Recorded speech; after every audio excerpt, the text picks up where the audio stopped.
बिस्मिल्लाहिर्रहमानिर्रहीम अस्सलामु अलैकुम वरहमतुल्लाहि वबरकातुहू। माय डियर स्टूडेंट्स, हमारी डिस्कशन 10th क्लास की मैथमेटिक्स के ऊपर जारी है, जिसमें आज हम इंशाल्लाह एक्सरसाइज 1.1 के क्वेश्चन नंबर 2 का part number 1 and part number 2 अपने आज के इस लेक्चर में डिस्कस करेंगे। तो आइए जी आज का लेक्चर स्टार्ट करते हैं।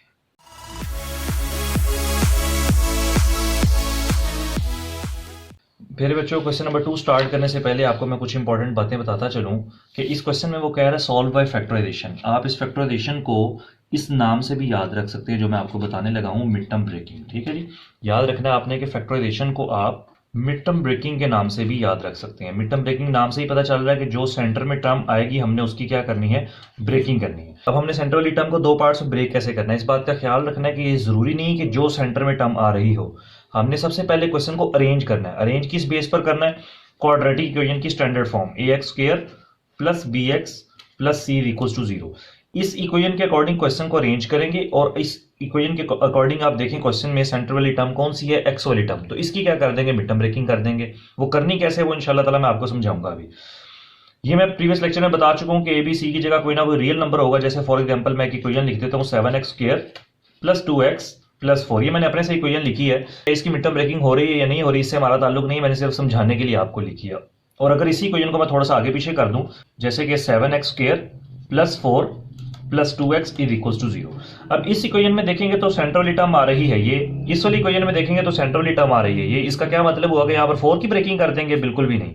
हम क्या करेंगे, हमेशा क्वेश्चन को standard form of quadratic equation में के अकॉर्डिंग अरेंज करेंगे।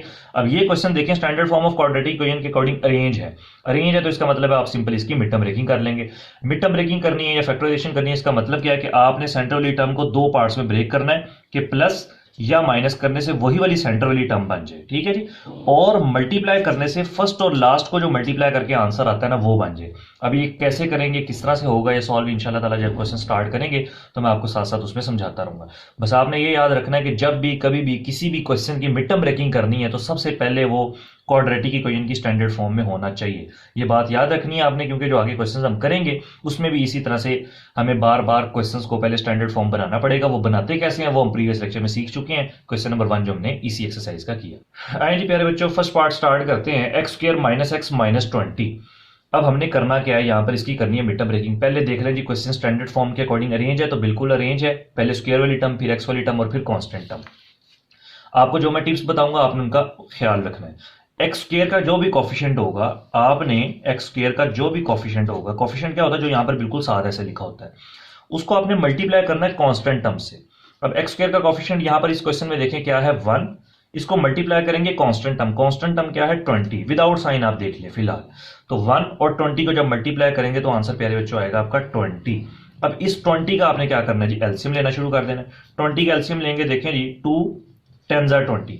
अब जैसे जैसे आप एलसीएम लेते रहेंगे एक एक स्टेप आपने करते रहना है और एक एक स्टेप के बाद आपने इन दो वैल्यूज को एक दफा प्लस करके चेक करना और एक दफा माइनस करके चेक करना है। ये तो अंडरस्टूड है कि मल्टीप्लाई करके तो हमेशा 20 बनेगा ही बनेगा, क्योंकि हम उसी नंबर का तो एलसीएम ले रहे हैं।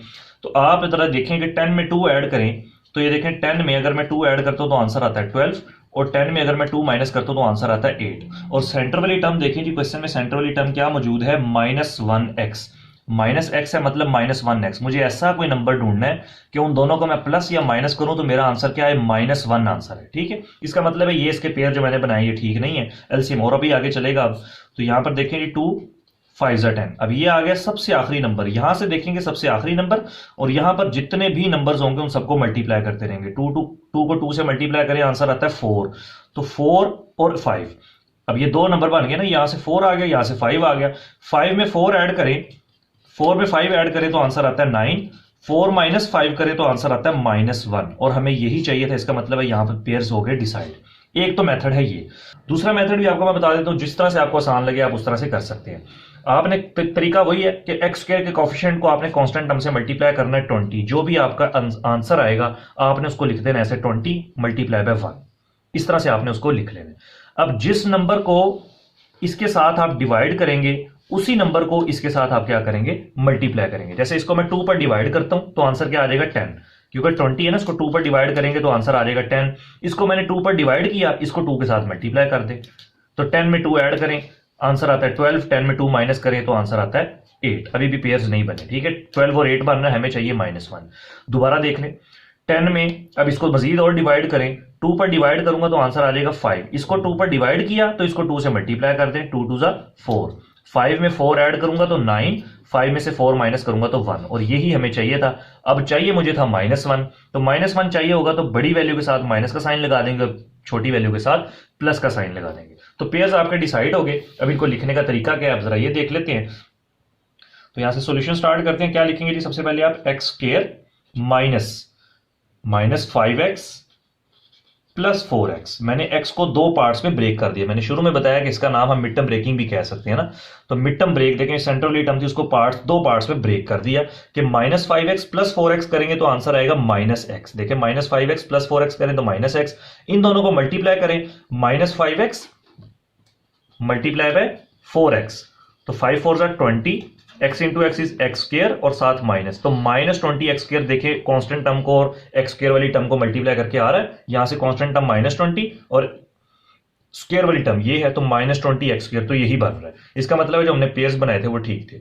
लिखने का तरीका ये है कि हम उसको जो वेरिएबल यहां पर यूज हो रहा होगा वो दोनों पेयर्स के साथ साथ वेरिएबल्स लिख देंगे। आप ये वैल्यू इधर लिख दें, ये वाली वैल्यू इधर लिखते हैं, उससे कोई फर्क नहीं पड़ेगा।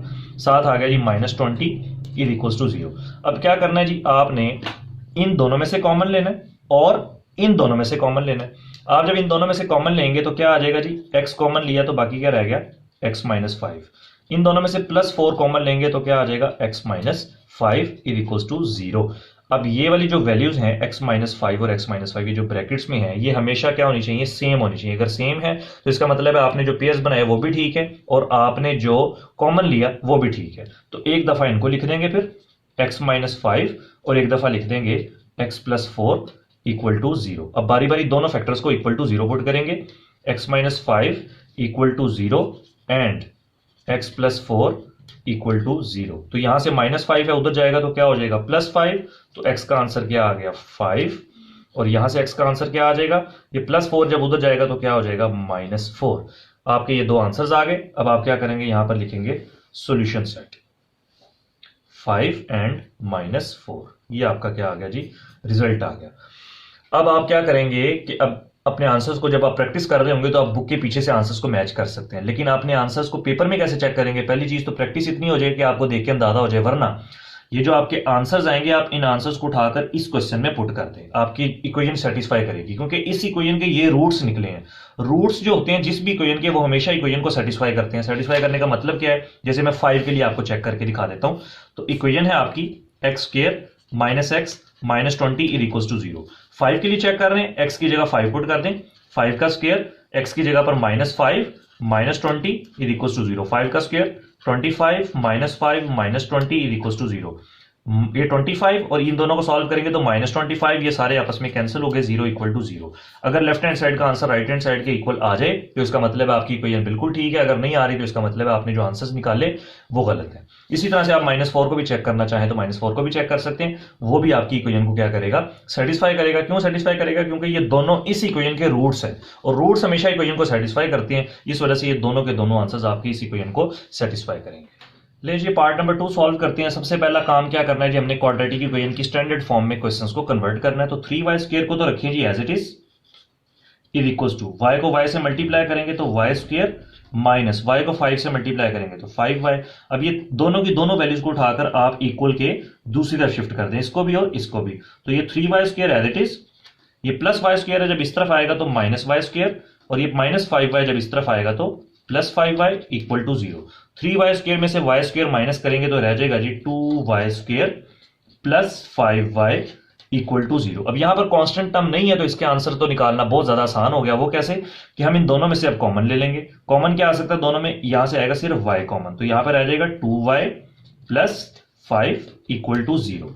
अक्सर बच्चे समझते हैं कि हम यहां पर जो नंबर मल्टीप्लाई हो रहा है वो हम 0 के नीचे जाकर डिवाइड कर देंगे। जिसको हमने फाइंड करना होता है वो कभी भी 0 के नीचे जाकर डिवाइड नहीं होगा। तो दोनों को बारी बारी इक्वल टू 0 पुट कर लेंगे। जैसे हमने पिछले क्वेश्चन में इस तरह से दो ब्रैकेट्स थी, हमने बारी बारी इसको भी इक्वल टू 0 पुट किया और इसको इक्वल टू 0 पुट करके आंसर्स निकाल लिए। इसी तरह से यहां पर भी तो y को इक्वल टू 0 पुट कर देंगे तो ये तो डायरेक्ट आंसर आ गया। इसी तरह से 2y plus 5 is equal to 0। ये 2y, अब हमने y का आंसर निकालना है तो +5 इक्वल के दूसरी साइड पर शिफ्ट करेंगे तो -y हो जाएगा और y इक्वल टू 2 यहां पर मल्टीप्लाई हो रहा है तो 5 के नीचे आकर -5 के नीचे आकर डिवाइड हो जाएगा और ये आपके दोनों आंसर्स आ गए। आप चाहें तो इक्वेशंस में पुट करके, क्वेश्चन में पुट करके आप अपने आंसर्स को चेक भी कर सकते हैं। तो ये आप नीचे एंड पे सोल्यूशन सेट लिखना ना भूलिएगा, सोल्यूशन सेट आपने लाजमी लिखना है। क्या आ जाएगा 0 एंड -5/2।